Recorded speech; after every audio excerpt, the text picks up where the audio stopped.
শেষ করছি। আল্লাহ হাফেজ, সবাই ভালো থাকবেন, সুস্থ থাকবেন। ধন্যবাদ। এখন আমাদের সামনে দু একটি কথা বলবেন বানিয়াজুর ইউনিয়নের যুব দলের সভাপতি জনাব মোহাম্মদ সুজন আহমেদ। বানিয়াজুর ইউনিয়নের যুব দলের সভাপতি জনাব সুজন আহমেদ, সবাই উনি মঞ্চে এসেছেন, সবার জন্য একটা তালি।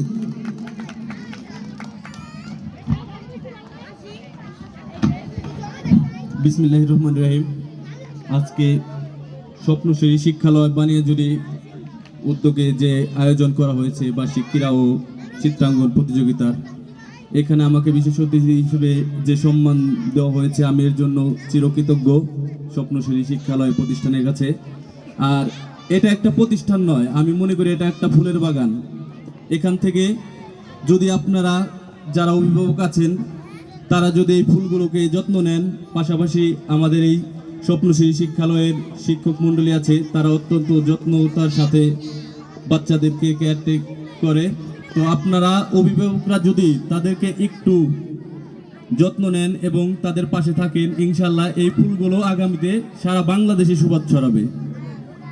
আর একটা কথা হচ্ছে যে সবার কিন্তু বাচ্চাদের একরকম মেধা না এবং একরকম বোঝার ক্ষমতা নাই। আপনারা বাচ্চাদেরকে অনেক সময় দেখি অনেক গার্জেনরা খুব রাগারাগি করে ভালো রেজাল্ট না করলে, এক একজনের আসলে এক এক রকম এই বোঝার ক্ষমতা। তো আপনারা বাচ্চাদেরকে ভালোবেসে তাদের পাশে রাখবেন, তাদেরকে মানুষ হিসেবে গড়ে তুলবেন। সুশিক্ষিত লোক মাত্রই সশিক্ষিত।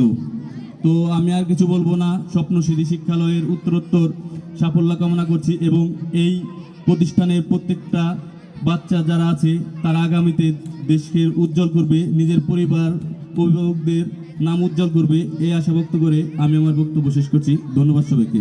আসসালামু আলাইকুম।